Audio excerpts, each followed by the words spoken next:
ನಿನ್ನನ್ನು ಪ್ರೀತಿಸದಿರಲಾಗಲಿಲ್ಲ ನನಗೆ. ಸಂಚಿಕೆ 47. ಮೀರಾ ಸ್ವಲ್ಪ ಹೊತ್ತು ಯೋಚಿಸಿದವಳೆ. ನಂತರ ಡಯರಿಯನ್ನು ಓದತೊಡಗಿದಳು. ಮೊದಲ ಪುಟದಲ್ಲಿ ಹೀಗೆ ಬರೆದಿತ್ತು: ಅವಳೇ ನನ್ನ ಬಾಳ ಬೆಳಕು.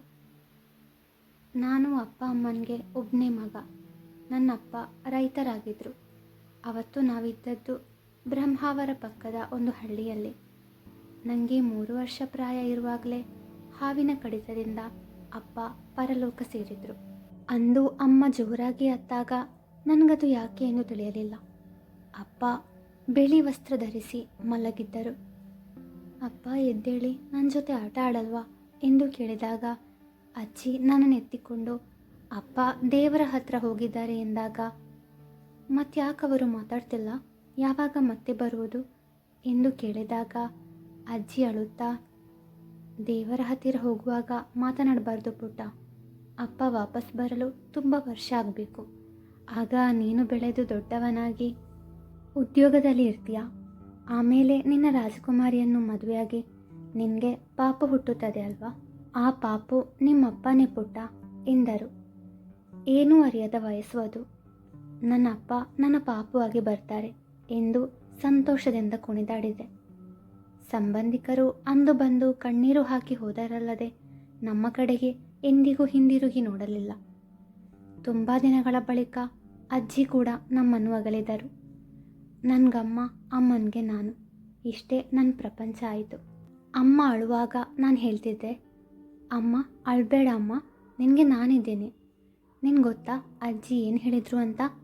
ನಾನು ದೊಡ್ಡವನಾದ ಮೇಲೆ ನನಗೆ ರಾಜಕುಮಾರಿ ಸಿಗ್ತಾಳಂತೆ. ಆಮೇಲೆ ನಾನು ಆ ರಾಜಕುಮಾರಿಯನ್ನು ಮದುವೆಯಾಗಿ ಪಾಪು ಹುಟ್ಟುತ್ತಲ್ವಾ, ಆ ಪಾಪು ನಮ್ಮಪ್ಪ ಅಂತೆ.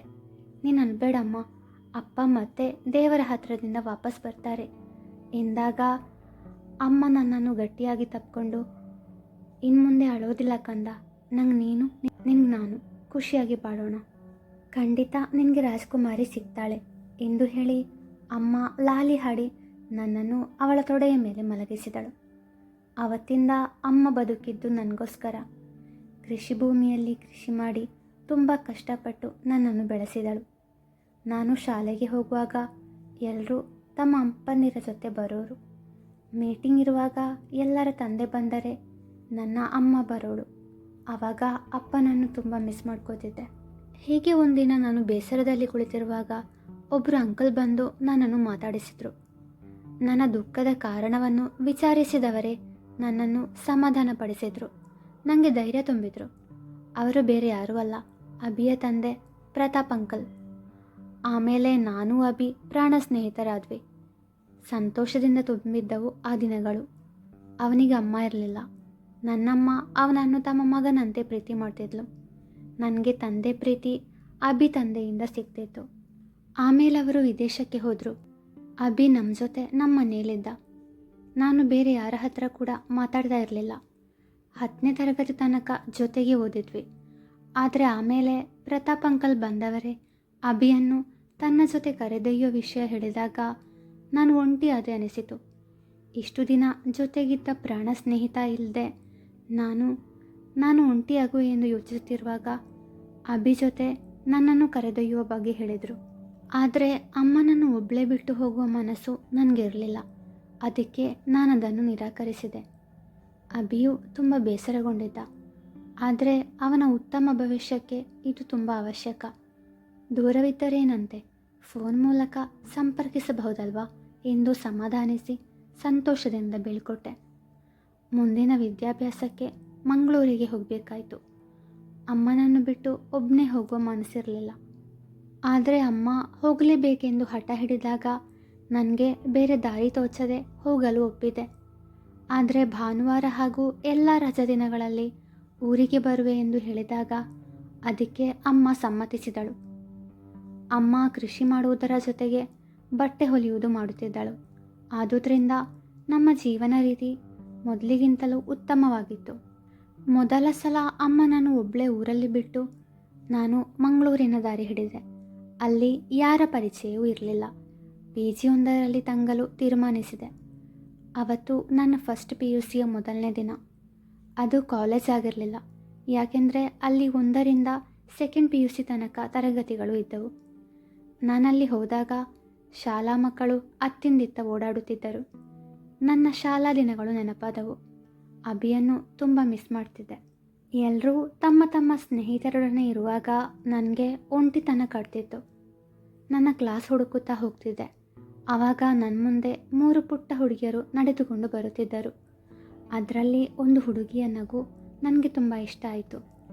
ಯಾವುದೇ ನೋವನ್ನು ಮರೆಸುವ ಶಕ್ತಿ ಇದೆ ಆ ನಗುವಿಗೆ. ಅಮಾವಾಸ್ಯೆಯ ಕತ್ತಲಲ್ಲಿ ಮಿನುಗು ಹುಳ ಬಂದು ಬೆಳಕು ಬೆಳಗಿದಂತೆ, ಬಾಯಾರಿಕೆಯಿಂದ ಬಳಲುತ್ತಿದ್ದ ಭುವಿಗೆ ಮಳೆ ಬಂದಂತೆ. ಏನೂ ಇದೆ ಆ ನಗುವಲ್ಲಿ ಎಂದು ಅನಿಸದೇ ಇರಲಿಲ್ಲ. ಕ್ಲಾಸ್ಗೆ ಹೋದ ಮೇಲೆ ಕೊನೆಯ ಬೆಂಚೊಂದರಲ್ಲಿ ಕುಳಿತೆ.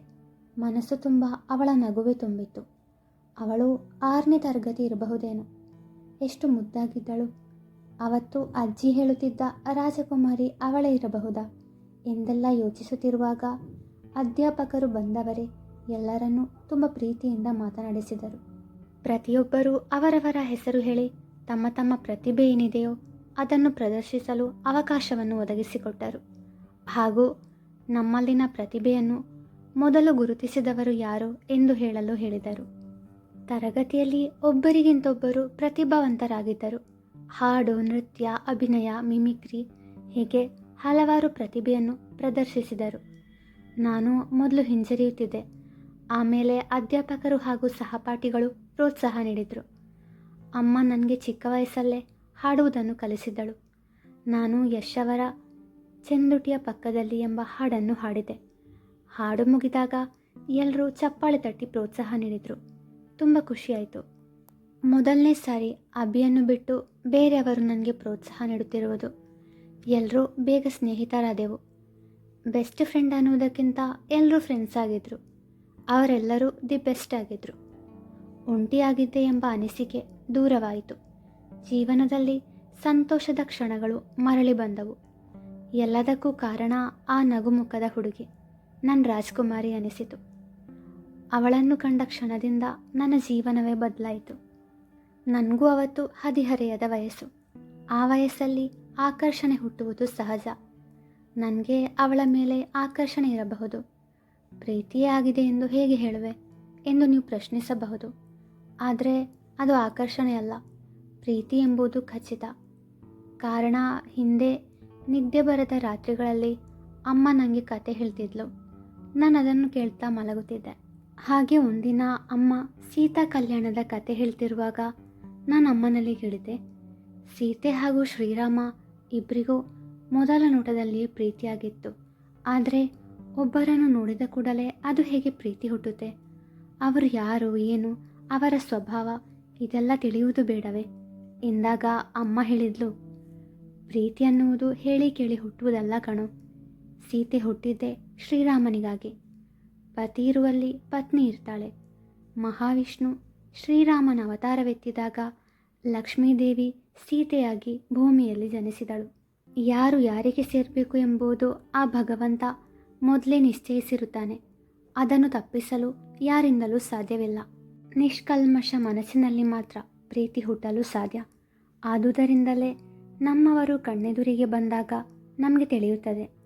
ಮೊದಲ ಸಲ ಅವರು ನಮ್ಮ ಮುಂದೆ ಬಂದಾಗ ಪ್ರಕೃತಿಯೇ ನಮಗೆ ಸೂಚನೆ ನೀಡುತ್ತಾಳೆ. ಹೇಗೆ ಅಂತೀಯಾ? ಸುತ್ತಲೂ ಖುಷಿಯ ವಾತಾವರಣ ಇರುತ್ತದೆ. ಹಕ್ಕಿಗಳು ಇಂಪಾಗಿ ಹಾಡುತ್ತಲೇ, ಗಿಡಮರಗಳು ಅದಕ್ಕೆ ಖುಷಿಯಿಂದ ತಲೆದೂಗುತ್ತವೆ. ತಂಪಾದ ತಂಗಾಳಿ ಬೀಸುತ್ತಲೇ ಮನಸ್ಸಿಗೆ ಏನೋ ಖುಷಿ. ನಮಗೆ ಬೇಕಾದವರು ಇಲ್ಲೇ ಇದ್ದಾರೆ ಎಂದನಿಸುವುದಲ್ಲದೆ, ಅವರನ್ನು ಕಂಡ ಕ್ಷಣ ಹೃದಯ ಬಡಿತವು ಏರುಪೇರಾಗಿ ಹೊಟ್ಟೆಯೊಳಗೆ ಚಿಟ್ಟೆ ಹರಿದ ಹಾಗಾಗುವುದು. ಕೊನೆಯದಾಗಿ ಅವರಲ್ಲಿ ನಾವು ಕಳೆದು ಹೋಗಿ ಮನಸ್ಸು ಕೂಗಿ ಹೇಳುತ್ತೆ, ಅವಳೇ ನಿನ್ನವಳು, ನಿನಗಾಗಿ ಜನ್ಮ ತಳೆದವಳು, ನಿನ್ನ ಸಂಗಾತಿ ಎಂದು. ಇದೇ ಅನುಭವ ಅವಳನ್ನು ಕಂಡಾಗ ನನ್ನಲ್ಲಿಯೂ ಆಗಿತ್ತು. ಆ ದಿನ ರಾತ್ರಿ ಅಭಿಯ ಕರೆ ಬಂದಿತ್ತು. ನನ್ನ ಖುಷಿಗೆ ಕಾರಣ ಕೇಳಿದಾಗ ಅವಳ ಬಗ್ಗೆ ಹೇಳದೆ ತರಗತಿಯಲ್ಲಿ ಎಲ್ಲರೊಂದಿಗೂ ಬೆರೆತೆ ಎಂದಾಗ ಅವನು ಖುಷಿಪಟ್ಟ. ಅಮ್ಮನಿಗೆ ಕರೆ ಮಾಡಿ ಆವತ್ತಿನ ದಿನ ಏನೆಲ್ಲ ನಡೆಯಿತು ಎಂದು ಹೇಳಿ, ನನ್ನ ಬಗ್ಗೆ ಚಿಂತೆ ಮಾಡದೆ ಆರಾಮಾಗಿರು ಎಂದು ಹೇಳಿದೆ. ಅವಳ ವಿಷಯ ಹೇಳಲಿಲ್ಲ. ಮನಸ್ಸಲ್ಲಿ ಅವಳ ಬಗ್ಗೆ ಇರುವ ಪ್ರೀತಿಯನ್ನು ಬಚ್ಚಿಟ್ಟುಕೊಂಡೆ. ಪ್ರತಿದಿನ ಅವಳಿಗೆ ತಿಳಿಯದೆ ಅವಳ ಜೊತೆ ಇರ್ತಿದ್ದೆ. ತುಂಬ ತುಂಟಿ ನನ್ನವಳು. ಅವಳು ನಗುವಾಗಲೆಲ್ಲ ಮತ್ತೆ ಮತ್ತೆ ಅವಳ ಮೇಲೆ ಪ್ರೀತಿಯಾಗುತ್ತಿತ್ತು. ಹೀಗೆ 2 ವರ್ಷಗಳು ಕಳೆದವು.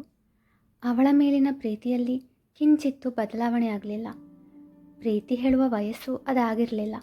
ಅದಕ್ಕೆ ದೂರದಿಂದಲೇ ಅವಳನ್ನು ನೋಡಿ ಕಣ್ತುಂಬಿಕೊಳ್ಳುತ್ತಿದ್ದೆ. ಉತ್ತಮ ಅಂಕಗಳನ್ನು ಪಡೆದು PUC ತೇರ್ಗಡೆಯಾದೆ. ನನ್ನವಳನ್ನು ಪ್ರೀತಿಸುತ್ತಿದ್ದರೂ ಓದಿನ ಕಡೆಗೆ ಗಮನ ವಹಿಸಿದ್ದೆ. ಯಾಕೆಂದರೆ ಅಮ್ಮನನ್ನು ಚೆನ್ನಾಗಿ ನೋಡಿಕೊಳ್ಬೇಕು. ಒಳ್ಳೆ ಉದ್ಯೋಗ ದೊರಕಿದ್ರೆ ಅವಳಿಗೆ ಕೆಲಸದಿಂದ ಮುಕ್ತಿ ಕೊಡಬಹುದು. ಉನ್ನತ ವ್ಯಾಸಂಗಕ್ಕಾಗಿ ಅಲ್ಲೇ ಪಕ್ಕದಲ್ಲಿರುವ ವಿಶ್ವವಿದ್ಯಾನಿಲಯದಲ್ಲಿ ಪ್ರವೇಶಾತಿ ಪಡೆದೆ. ಓದು ಹಾಗೂ ಪ್ರೀತಿ ಯಾವುದೇ ಅಡೆತಡೆಗಳಿಲ್ಲದೆ ಸಾಗುತ್ತಿದ್ದವು. ಯಾವಾಗಲೂ ಸಂಜೆ ವೇಳೆಗೆ ಶಾಲೆಯ ಬಳಿ ಹೋಗಿ ಅವಳನ್ನು ನೋಡ್ತಿದ್ದೆ. ಅವಳೀಗ 8ನೇ ತರಗತಿಯಲ್ಲಿ ಓದ್ತಿದ್ದಾಳೆ. ಮೊದಲಿಗಿಂತ ಸ್ವಲ್ಪ ದಪ್ಪ ಆಗಿದ್ದಾಳೆ ಎನ್ನುವುದು ಬಿಟ್ಟರೆ ಆ ನಗುವಾಗಲಿ ತುಂಟಾಟವಾಗಲಿ ಬದಲಾಗಿಲ್ಲ. 3 ವರ್ಷಗಳು ಕಳೆದವು. ರಸಾಯನಶಾಸ್ತ್ರದಲ್ಲಿ ಉತ್ತಮ ಅಂಕಗಳೊಂದಿಗೆ ಪದವಿ ಪಡೆದೆ. ಮುಂದೆ ಉನ್ನತ ವ್ಯಾಸಂಗಕ್ಕಾಗಿ ಬೆಂಗಳೂರಿಗೆ ಹೋಗಲು ಅಧ್ಯಾಪಕರು ಸಲಹೆ ನೀಡಿದರು. ನನ್ನವಳನ್ನು ಮುಂದೆ ನಿತ್ಯವೂ ಕಾಣಲಾಗುವುದಿಲ್ಲ ಎಂಬ ಬೇಸರವಿದ್ದರೂ ನಮ್ಮ ಉತ್ತಮ ಭವಿಷ್ಯಕ್ಕಾಗಿ ಇದು ಅವಶ್ಯಕ ಅನಿಸಿತು. ಮುಂದೊಂದು ದಿನ ಅವಳನ್ನು ಕೂಡ ಚೆನ್ನಾಗಿ ನೋಡ್ಕೊಳ್ಬೇಕು. ಅದಕ್ಕಾಗಿಯಾದರೂ ತನಗೆ ಉದ್ಯೋಗದ ಅವಶ್ಯಕತೆ ಇದೆ. ಎಷ್ಟು ವರ್ಷಗಳಲ್ಲಿ ಒಮ್ಮೆಯೂ ಅಮ್ಮನಿಗಾಗಲಿ ಅಬ್ಬಿಗಾಗಲಿ ನಾನು ನನ್ನ ಪ್ರೀತಿ ವಿಷಯ ತಿಳಿಸಲಿಲ್ಲ. ಬೆಂಗಳೂರಿಗೆ ನಾನು ಹೋಗುವಾಗ ನನ್ನವಳು 10ನೇ ತರಗತಿಯಲ್ಲಿ ಉತ್ತಮ ಅಂಕಗಳನ್ನು ಪಡೆದು ತೇರ್ಗಡೆ ಹೊಂದಿದಳು. ಮುಂದೆ ಬೆಂಗಳೂರಿಗೆ ಹೋಗಿ MSc ಮಾಡಿದೆ. ನಂತರದ 1 ವರ್ಷ ನೆಟ್ ಎಕ್ಸಾಮ್ ಕೋಚಿಂಗ್ ಕ್ಲಾಸಿಗೆ ಸೇರಿದೆ. ನೆಟ್ ಎಕ್ಸಾಮ್ ವರ್ಷದಲ್ಲಿ 2 ಬಾರಿ ನಡೆಯುತ್ತಿತ್ತು. 1 ವರ್ಷದ ಪರಿಶ್ರಮದ ನಂತರ ಬೆಂಗಳೂರಿನ ಪ್ರಸಿದ್ಧ ಕಾಲೇಜೊಂದರಲ್ಲಿ ಕೆಲಸ ಗಿಟ್ಟಿಸಿಕೊಂಡೆ. 4 ವರ್ಷಗಳಾದವು ನನ್ನವಳನ್ನು ಕಾಣದೆ. ಇನ್ನೊಂದೇ ವರ್ಷದಲ್ಲಿ ಅವಳ ಮುಂದೆ ನಿಲ್ಲುವೆ. ನನ್ನ ಪ್ರೀತಿಯನ್ನು ತಿಳಿಸುವೆ. ಮುಂದುವರಿಯುವುದು